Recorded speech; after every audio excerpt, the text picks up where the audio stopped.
Our last keynote speaker, can you believe it? It's almost sad.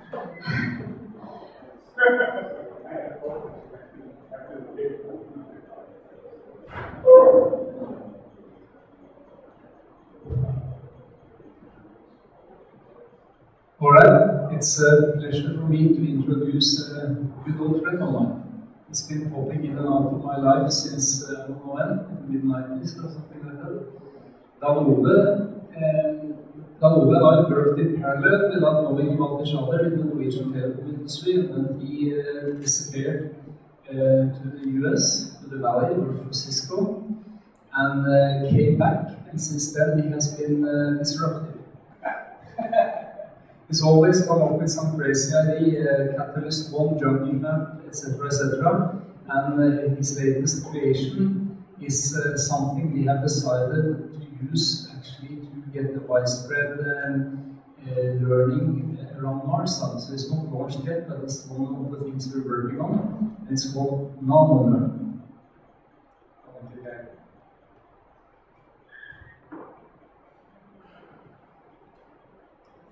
So, as I was sitting here yesterday, I had two thoughts. One being, oops, I'm not open source. I need to admit that. And, but actually, we are open source. It's actually a fundamental part of our strategy, but not open software. Come back to that. The other thing I thought about is, oops, what's my connection to the maritime industry? Customers there. And I guess the answer is I'm a fisherman. I'm Norwegian, I'm a fisherman. Anyway, so where are we? We are very, so compared to Google and others here, we're not even tiny. I guess the best thing we can make a claim for is that we have about 550,000 users around the world, about 150 countries. What we do is a software platform that supports a training method, pedagogic method that we call NanoLearning, that in turn supports a number of courses and/or allows Guy and the team to do their content on top of this platform. And our mission, Derek did it actually quite well. We're sort of observing the e-learning industry and trying basically to figure out why it didn't work. We think that e-learning should have a lot of potential, but if we look at least the companies that we follow, they haven't made any money for the past 10 years, and there's a reason for that. So, a little bit of a disclaimer. To do things like we do, you have to be a little bit ignorant or maybe a little bit stupid, and you also have to be stubborn. And that's, I guess, how we can be here and present this to you. And so my objective is basically to give you a couple of things to think about if you have a product that needs to get in the hands of some user. That's basically what I'm trying to do here. And so this is a little bit of open source for me. We think that the world has never been more complex. So learning has never been more important. But at the same time, most of us, have never spent less time on it. Anyone agree with that? So I'm going to come back to the context a little bit here, but there's something. So our target audience, by the way, is typically the enterprise, is small, medium-sized enterprise up to Nokia is a global customer of ours, and head of governments, local communities, and so on. So learning, given that learning is so important, would anyone of you invest your pension in the learning industry? No? I think that there's maybe a reason for that, and that's even though our days have become more busy, more and more fragmented, the learning methods that companies are using has basically been standing still for the past 10 years, in many ways. And I'll talk a little bit about some of the discontinuities and the drivers that we're looking at for ourselves. Let's say you have spent millions, or in the case of Microsoft, you've spent billions developing a new product. And then you meet her, or 1,000 or 10,000 of her. She's got 200 emails to deal with today. She's got 8 meetings, 10 meetings. She's got 35 phone calls to do. She's got no time for training, right? And either, when the invitation comes, she says, "Boy, I would like to go there, or I would like to take that course, but I don't have the time." So basically, what we have tried to do is to take a look at 4 or 5 different things that the e-learning industry is doing that we think can potentially improve upon. And the first time, or the first bottleneck for training is time. So one of the things that we do, rather than serve the user with a monolithic 1 hour long, 1 day long training course, we say, well, she doesn't have time, and or her 1,000 sisters and brothers in a given company doesn't have time. So we chop it into smaller pieces. It's basically our method. And just like Google, we're very driven by data. So when we look at a given module, the fact is that if I can get any one of you to start a lesson, as we call it, and if we keep that lesson within 5 minutes, the completion percentage is 95.4% right now across 3 million lessons that our users have completed. If we move to the interval between 5 and 6 minutes, it falls to 80%. So 1 minute costs us 15% completion. We think this has something to do with some research that Microsoft, I'm sure many others have done, but cognitively, an email or a phone call is like a time limit. So we look at something, we consider it against, oh, do we think this is going to take shorter or longer than an email or always telephone calls time? And then we do it or we don't. So this one, I think we have solved. Just a series of short modules rather than monolithic entities. Here's the next one. Or here's another one. Here's the parallel one, actually. We never, as humans, take our vitamins in a 1 kilogram yearly dose. This is what we do with training. This is what the e-learning industry is doing. This is what anybody delivering training is doing. So we look at the time unit that we have allocated for this course, be it classroom or e-learning. And the dominant logic is that the more we can push into this course, the better the course is going to be. And we actually think an apple a day might be a better way to learn. As humans, as organizations, we don't make radical overnight changes just because we went to a training class yesterday.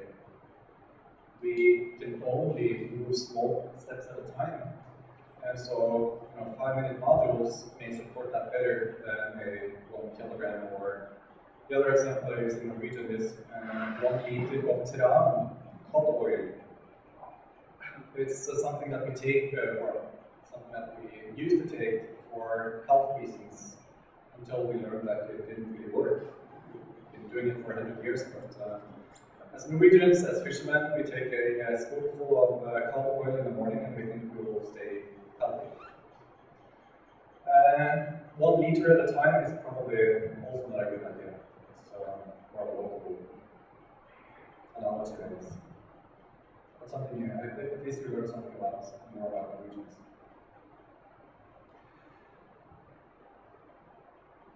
Third, so I'm a e-learning course developer, and I used to work at Cisco. I used to work in, I used to run the development of small and medium-sized drivers in San Jose in California. And the dominant logic there, as well as many other places in the world, is that the more the better.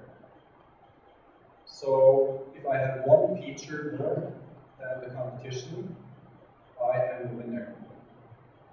If I have one more module in my e-learning course, if I have one more button that the user can press, I have won. What does that do, however? When I show those 16 or 116 modules in the Office course that our competitors have, 116 modules. So you try one of them arbitrarily because you don't know which one you need, but you try. You find out that it took about 7 minutes. And even a marketing guy like myself can come to the conclusion that, okay, I'll do this another year when I get better time. Problem is, I never get better time, it gets worse. So, a critical piece that you might want to take with you is that maybe less is more from a user interface, user interaction perspective. And this comes back to, I thought, Gary's presentation on alarm management was really good. I'll come back to that in a couple minutes here. Avoiding complexity, or as we call it, hiding elephants is important, because if you show an elephant to a computer user, he or she will say, well, I've seen that guy before, I'm going to do something else. I'm going to do some email. So hiding complexity is really, really important to motivate users, or to keep them motivated. Another area where we think a little bit differently than the rest of the e-learning industry is that much of e-learning has been predicated on the fact that if I want to, I can take this course. Or if I want to, I can take this course whenever I want, or I can take this course whenever I want. That may be fine from an individual perspective. But what about the organization? Or again, to use an analogy, there will be no choir singing in this organization today. Because we didn't wake up this morning thinking, today I'm going to take this business ethics course.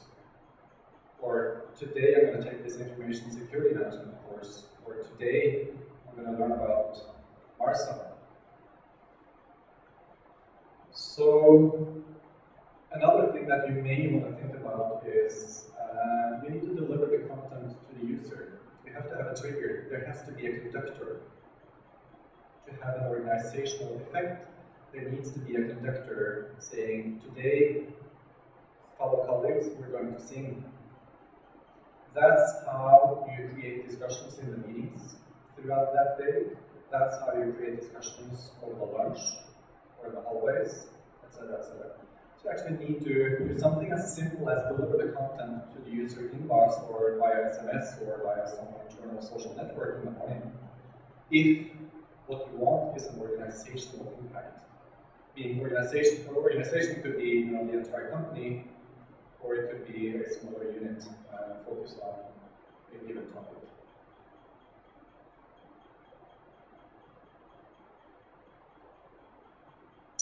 So, at this point in time, you probably have understood that this is what we do. The only additional thing that we've worked on over the past year actually, is to make sure that once you have developed a course on something, then it should work across your PC, your tablet, and your mobile, because today we're doing work everywhere. So doing this training lesson or this training course on your mobile should be easy, and then with our platform there's no special software being used, there's no adaptation that needs to be done to execute on a mobile phone. So sometimes when we show the method, we're kind of embarrassed because it's so simple. First thing we do, as I said, we deliver the content to the user. And one thing we learned from our competitors is that, okay, so there's a training pool inside the company, but what the hell is my username and password? So what we do is basically embed the username and password behind the start button lesson, so there is no username and password. You know, simple things like that can make a significant difference. If we didn't do that, I am sure we would have had, we've been doing this for 5-6 years. So had we not done this, I'm sure our numbers, our start lesson numbers and complete lesson numbers would have been 1/10 of what it is. Anyway, so this introduces today's lesson, or today's concept, or whatever the topic is. I get into the browser. You will see something familiar here. It's kind of a textbook, or it's very similar to an PowerPoint presentation. We use, again, compared to the e-learning industry, we use very little animations and video. And again, this is driven by numbers. We found that when we used videos and animations, we lost 60% of the users after 2 minutes. So it's our choice to either want to keep the users or to try to disrespect and abandon them. So this is basically a typical format. We can use video, and in certain situations we obviously use video, because if you're going to introduce a new car to the Volvo salespeople, then we show a video of the car, or how to change oil on the car. But in general, there's another benefit to using something as simple as this, and that's that if you look at this, you can immediately, after 1 second, determine if this is relevant to you. Just like a book.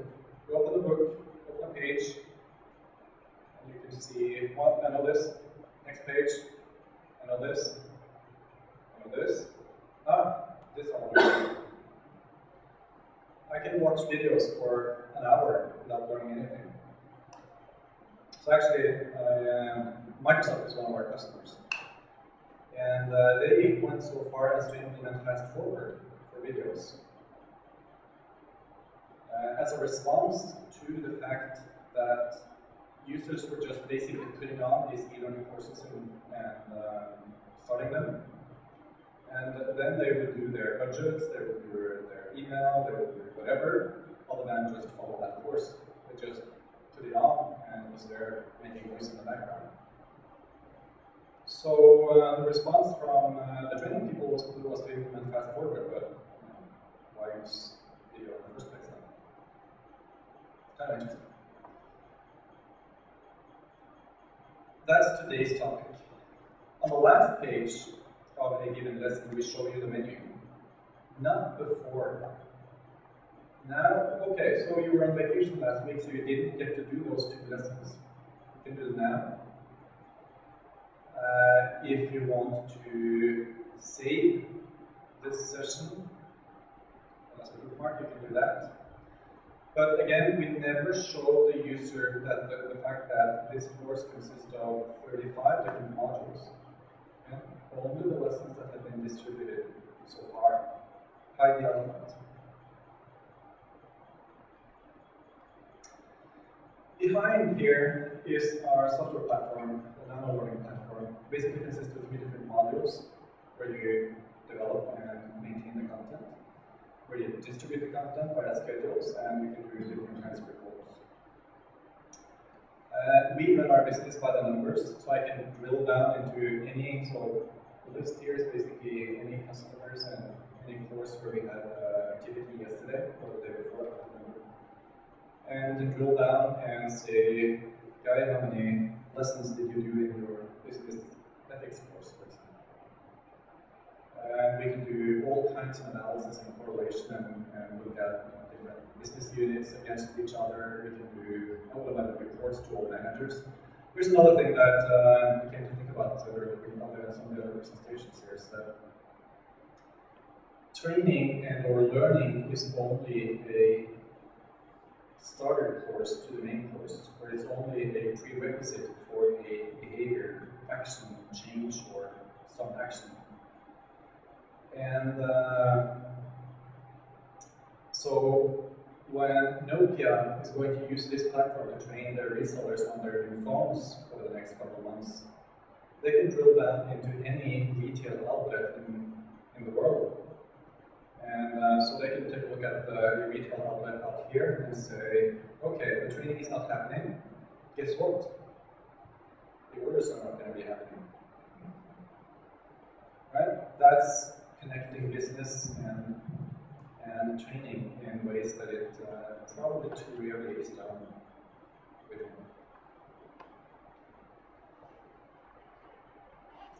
So, just since this is open source, the platform itself is not open source, but we are, so in Norway we have about 60 local counties as customers.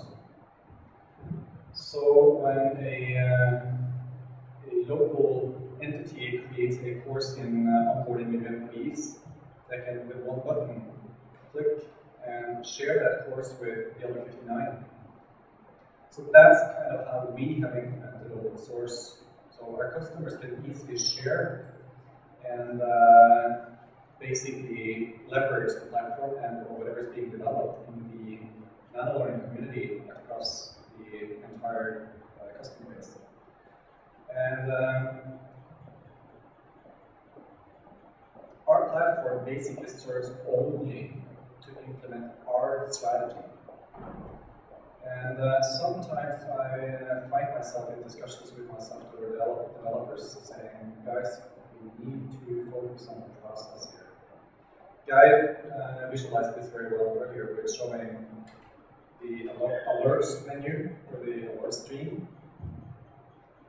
That's information taken out of the process, out of the procedure, out of the context it was originally designed to be used. You know, that information exists only in the context of action.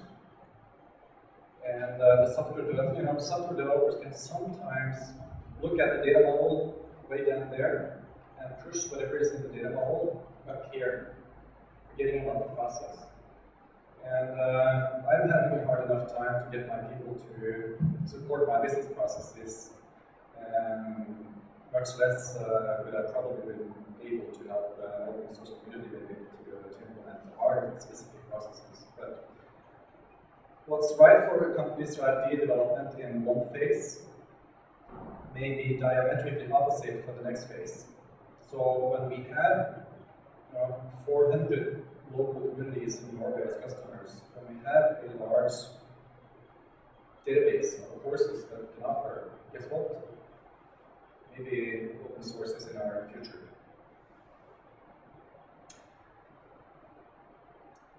As I mentioned, if I can get any one of you to start a lesson, chances are that 95% of you will complete that. When we in evaluations ask, do you prefer this method over other training methods? 9 out of 10 users say yes, and so far about 8% of our customers have bought more than one training course. We're kind of in a growing phase, so some of our customers have only had time to implement one course.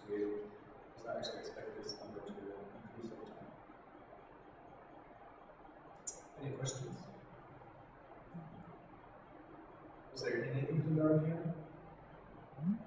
Anything you have seen, recognized, felt? Did it make any sense?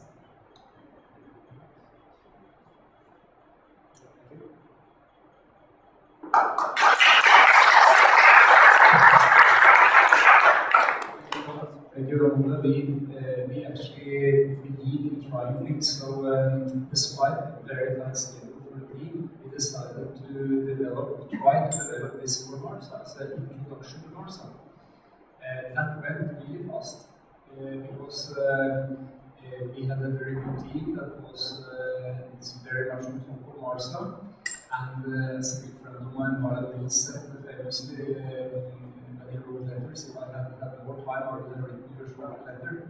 So basically, the team was there and then completely on top of MARSEC, and they managed to hammer out the essence of what is this all about.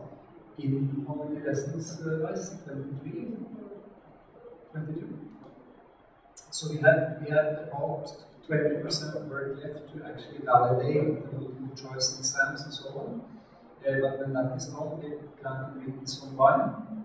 What will happen is that we will get an option to set your either a company can set it, or you can set it as an individual, saying I want to receive every morning at 7 o'clock the next lesson. It takes you 5 minutes to go through. It's 21 modules, and then I think it's 3 exams, choice exams, and you pass the package. It's going to be cheap, very cheap, and it's going to be very easy to do. So it's like what you do when you have your morning espresso at work, or if you think once a day is, if I tried it myself, I think once a day is a good thing. If you do once a week, it tends to be a little bit stretched out. But the whole idea is, and it came from Jim actually, how do we ensure the viable adoption? We cannot count on people traveling to Malta, although it would be nice to go to the famous 1 week long MARSEC course or whatever, and we didn't find many alternatives, so we thought this is it, let's try it out. So simple, cut down to back to the bone. It's not allowed to have many words. A couple of the jobs we have to do is that in some sessions we have too many words to make it smaller, it takes time. But we encourage you all to try it out, and it's online. I think you'll find it worthwhile. Yeah, but what we thought also was that, we were struggling a little bit with how are we going to make it so that we are in the face of our customers, of people, the community every day.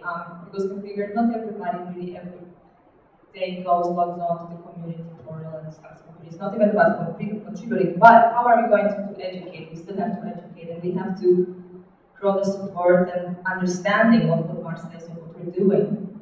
And we were discussing this for a long, long time, and we found the NanoLearning really a very good thing, just a little bit every day.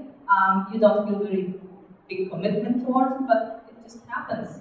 And that's what we want from the beginning. So we really strongly believe that this is going to be a good start.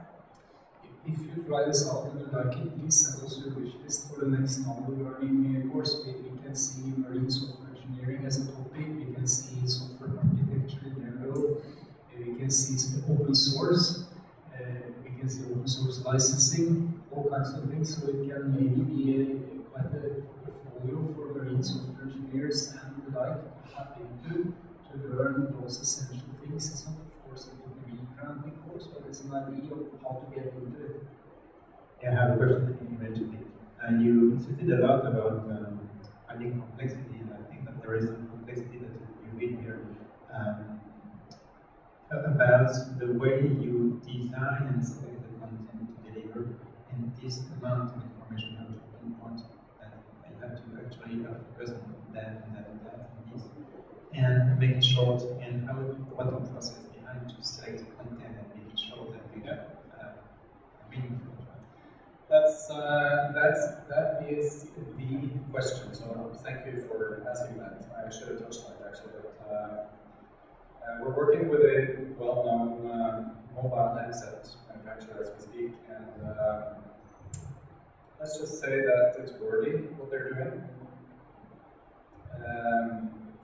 So it's not all about, it's not at all about the technology, learning to use the platform, remembering using passwords.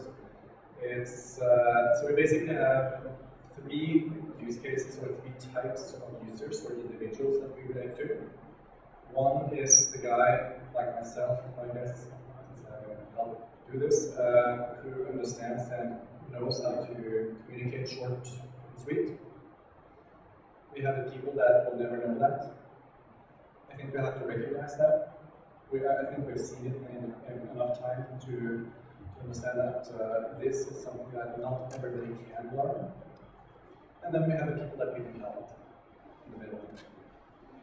From a topic perspective, you can visualize a triangle. You have things that are complex and that cannot be simplified. You have things that are simple and doesn't need to be simplified, and you have things that are in between. And typically, what we work with best is all the stuff down here. But let's say there are 3 or 5 key topics, 3 or 5 key best practices, key, 3 or a number of things that the entire organization needs to think about or know about given a given topic. Then NanoLearning can be a good way or a good tool to help disseminate that in the organization. But learning how to, or taking our Bachelor of Spanish History in NanoLearning lessons is probably a great start or a great success. So it's about the topics, and it's about who is going to develop the content and being a little bit sensitive to not everybody can actually do this. I wouldn't say that's an art. Some days we wonder if it is. Sorry about that, not long answer. Or did I answer your question? Anything more? Alright, so it's networking lunch. We will not keep you most of here longer than necessary, but we have a couple of final or concluding remarks after lunch. So about 1 hour. Thank you very much, Ove.